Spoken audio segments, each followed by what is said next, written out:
there's nothing I won't do. Forever's not enough for me to love you so.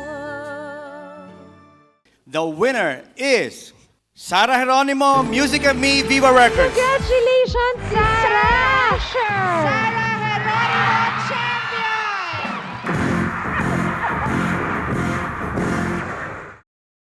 Masayang pakinggan ang mga palakpak sa entablado. Magandang isipin na maraming tao ang nakaka-appreciate sa talent ko at sumusuporta sa mga bagay na gusto ko pang gawin. When I look back, it is overwhelming to think that before, I was just a girl who had a dream, living an ordinary life. At nagbago ang lahat nang sumali ako sa Star for a Night. Until now, sa kabila ng maraming mga bagong experiences sa career ko, hindi ko pa rin makakalimutan ang araw na nagbago sa takbo ng buhay ko. At the grand finals of the Star for a Night. The Star for a Night is Sarah Geronimo, champion! Surprised kasi hindi ko akalain na magagawa ko siya na maayos. Basta nagulat talaga ako sa nagawa ko at sa naging reaction ng tao sa performance ko. Siyempre hoping talaga. Ako, nung nakaupo kami sa couch nun, blanco, nagdadasal talaga ako nun. Pero alam mo yung parang naririnig mo talaga yung ting! yung ganon na parang wala. Sobra akong nagdadasal na lang dun. Kaya nung in-announce na yung pangalan ko, hindi ako naka-react kaagad kasi parang nahuli yung parang delayed. Parang ganon. Hoy, ginagano ako ng katabi ko. Nanalo ka! Siyempre, naiyak-iyak ako. So, sobrang tuwa. Hindi ako makapaniwala na ako yung mananalo. Nung grand finals talaga, dun talaga yung narinig ko siya na talaga. Kasi hindi naman kami magkalaban sa weekly, monthly, hindi kami magkalaban. Sa grand finals, dun na. And, siya kasi yung last na nag-perform. First time na talagang naka-focus ako. Kasi parang, ito na yung next na kalaban, ganyan. Pagkatapos ng competition, pagkatapos ng performance ko ng gabi yun, nagulat din ako sa sarili ko na nagawa ko.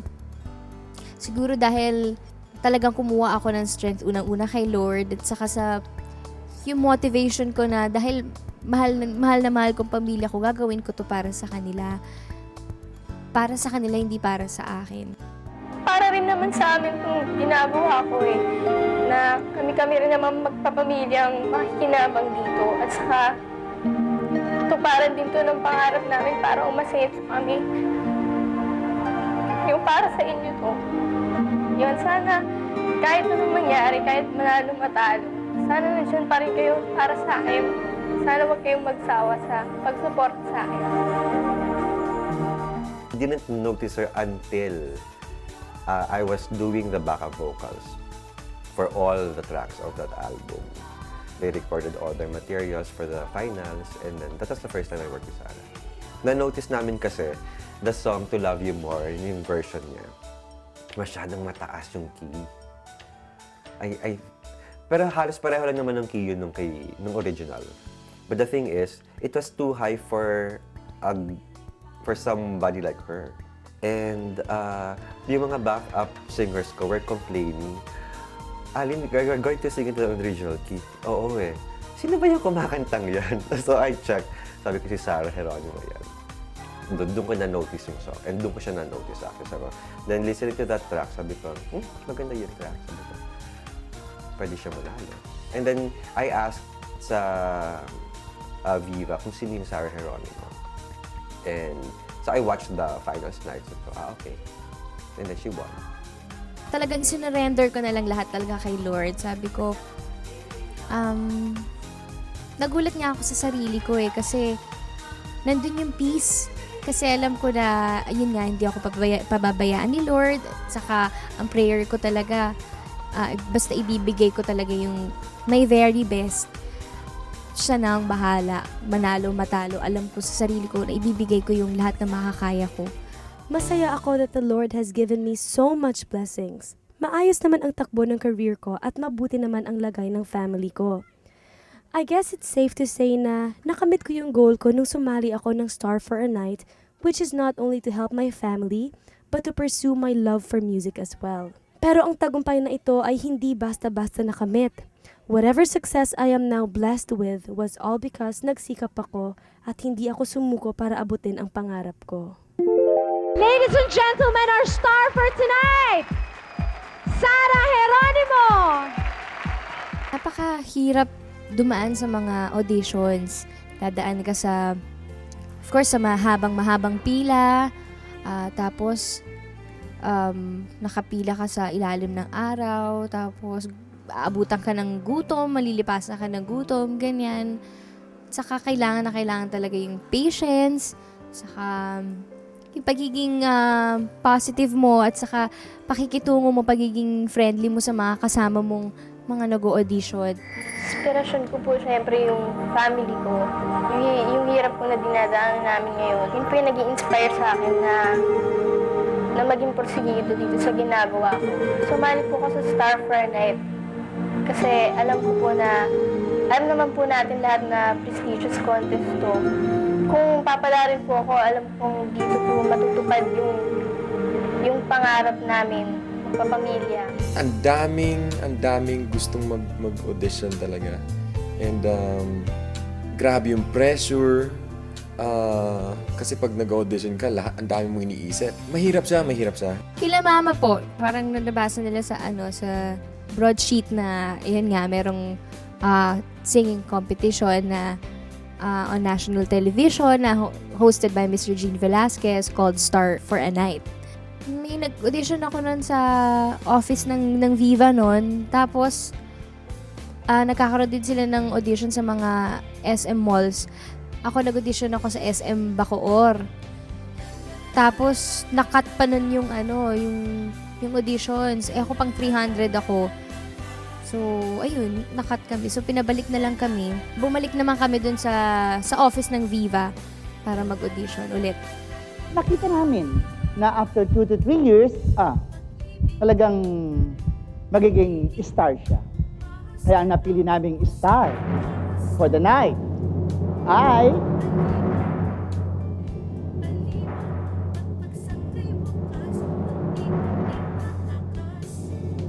contestant number 3. Nung first audition, may second level pa eh. So pag pumasa ka ng first level, mag-proceed ka sa second level. After nung Cebu ko, umuwi muna ako. Tapos after siguro 3 days, tumawag sila na okay, mag-advance daw ako to the second level. So, pero sa Manila na.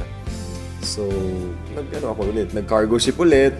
And syempre hindi ka pa sigurado kung matanggap ka ba for the final round.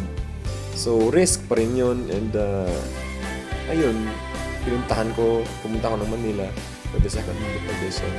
Yun na. Sinusurprise nila yung mga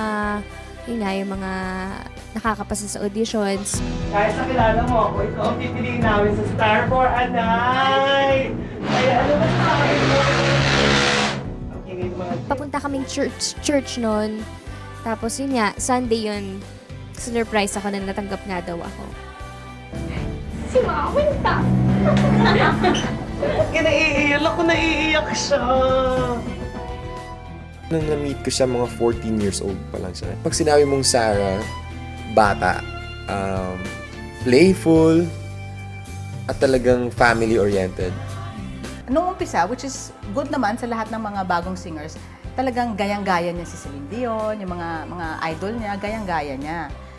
But you were history with the slamming of the door, and I made myself so strong again somehow, and I never wasted any of my time on you instead. And of course, she was very young then, 13, no? 13 siya noon. Pero nakikita mo, may boses na. Nakikita mo na kung gumaya siya, nagagaya niya, no? Nabibigyan niya ng magandang interpretation yung kanta. But you could tell that she really had the vocal chords, yung kumbaga yung magandang boses na para bumirit sa mga kanta ni Celine at mga idol niya. In terms of yung ugali niya, parang ganun din siya from the first time I saw her. But of course, she's grown up na, iba na yung style niya, she has this long hair, dati kasi hindi ganun. Pero yun pa rin siya as a person Bloopers kasi yan, si Sars, ano lang yan mahilig tumawa. Walang ginawa kundi na lang tumawa. Sobrang babaw lang na tao niyan. Sobrang babaw na bata. Baby sister yung tawag nga namin siya. Sobrang kasing baby namin yan. Basta baby pa siya noon, nagre-recording sila sa Viva. Gitarista nila ako doon. Basta may something in her that says na she's going to be successful later on. And true enough, di ba? After playing for her, watching her, nakita ko kung gaano ka-talented siya. She's a natural dancer. She's magaling siya mag-project sa camera. Ay, grabe si Sarah kahit sa print, di ba? Nag-iiba itsura, nagiging va-va-voom na ngayon. Sa pagiging singer, siguro as a performer also, matatawag kang champion kung hindi ka kumakanta para sa sarili mo. Kinakantahan mo yung mga tao at yung goal mo, hindi lang para ma-entertain sila, pero para ma-inspire mo yung tao, ma-touch mo yung mga buhay nila. And champion yung sa ugali, kung paano mo alagaan yung mga taong nagmamahal sa'yo, at yung mga sumusuporta sa'yo. Ready ka na bang maging star? Paghahanda. Being part of the finalists brought me one step closer to achieving my dream, and it also provided me with a lot of new experiences. Bukod pa rito, sa pagiging bahagi ng Star for a Night, I did not only meet individuals whose talents I admire, but higit sa lahat, nakahanap din ako ng mga tunay na kaibigan. Before ng Grand Finals, ang dami naming mga TV specials na ginawa. Marami kaming mga rehearsals, madami kaming mga lakad na kami lahat sabay-sabay, like pupunta sa makeover, pupunta sa mga madami kaming, halos lagi kaming magkakasama lahat. And nung Grand Finals, isang hotel lang kami. Finalist, mga 12 yata kami. Yung nabuong friendship nga sa amin, mga co-finalists ko, para kami magkakapatid. Parang for a while, nawala muna yung competition na set aside yun. May nabuong pamilya dun sa experience na yun.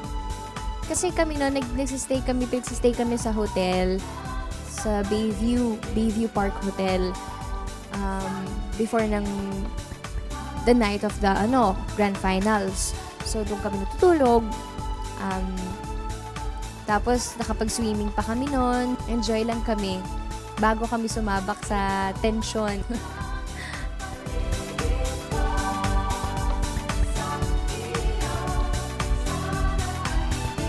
Pinahanap ako ng host na at that time it was Miss Regine Velasquez, ni Regine. Dahil it was number one, it was a singing contest where you also have a live band. Now, as a stage manager, medyo mahirap at trabaho yon because it involves technicals, mga instrumento, musicians, and it was a live show. So when Mr. Jonathan called me, I immediately said yes to him. Ang set namin nun was made of white garters. 4-inch garters yun na puti. Ang gusto ng director nun was yun ang magiging malaking backdrop namin. At the same time, mag-pro-project sila doon. So medyo mahirap yon because at that time, projector pa lang kami noon . Wala pang LEDs, wala pang digital projections noon at that time. It was all projector Barco system. So we had to make sure na maliwanag ang mga videos namin noon compared to sa dami ng ilaw na ginamit namin noon. Everything was hang, pati yung projector namin noon. Sinukat namin yon in such a way na hindi naman masisilaw din yung artist pag tumindig. It was front projection.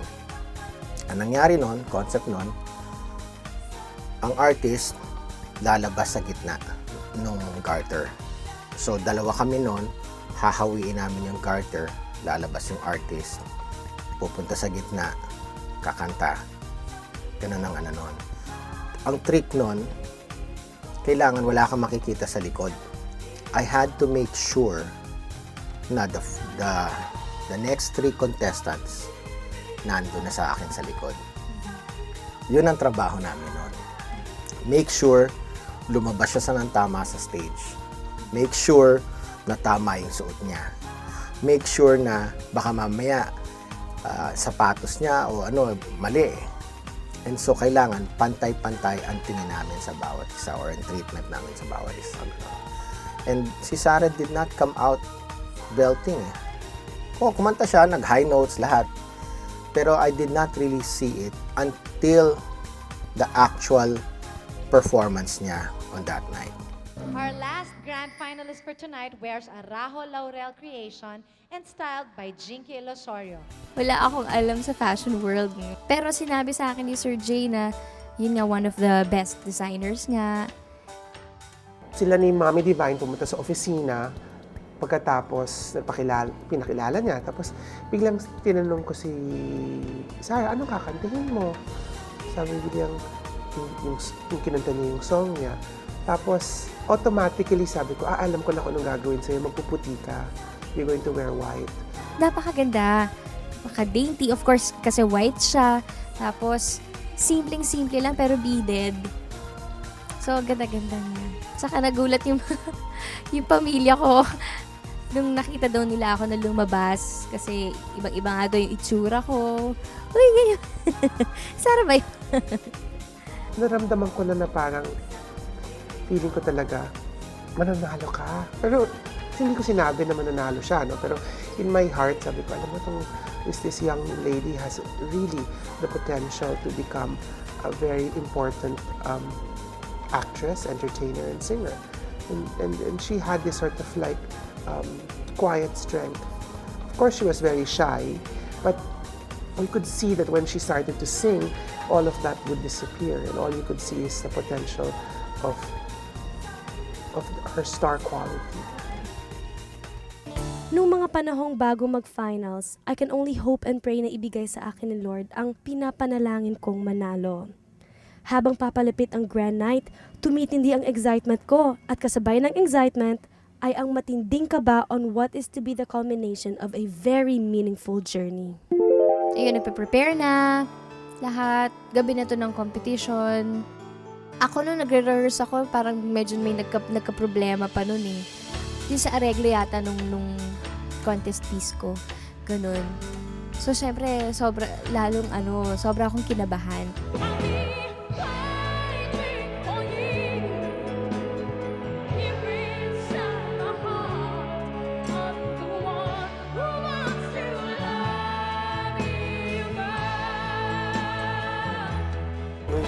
Narinig ko talaga siya yung last na perform sa film.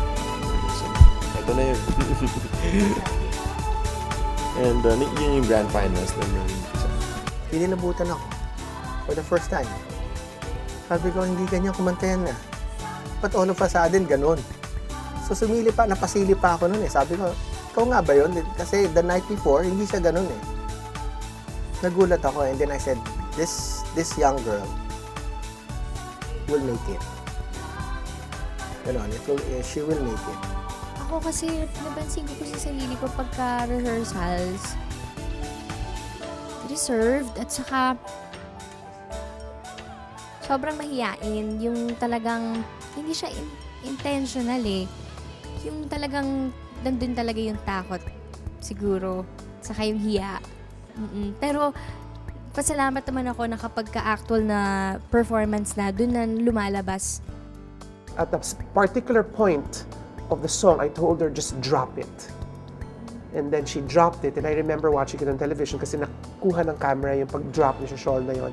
Nung nakuha niya yung pagka-drop at that particular verse, sabi ko sa kanya na to.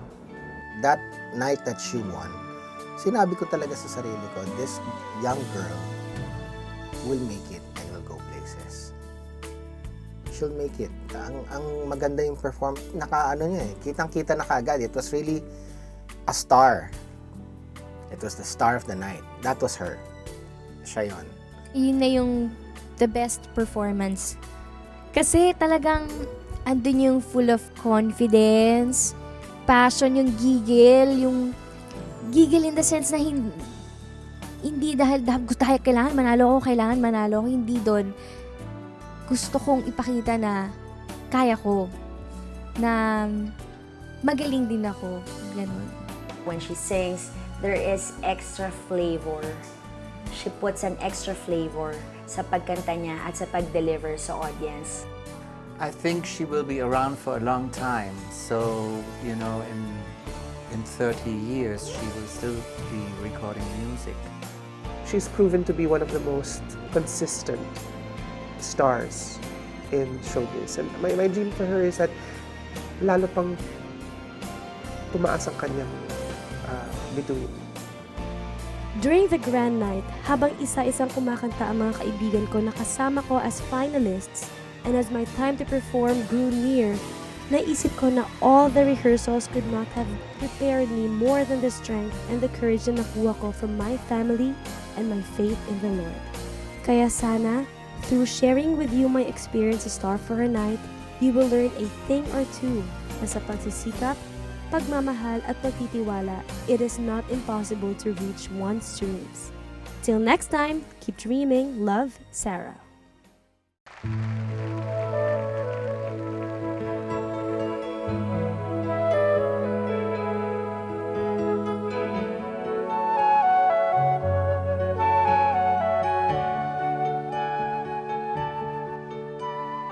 Hey.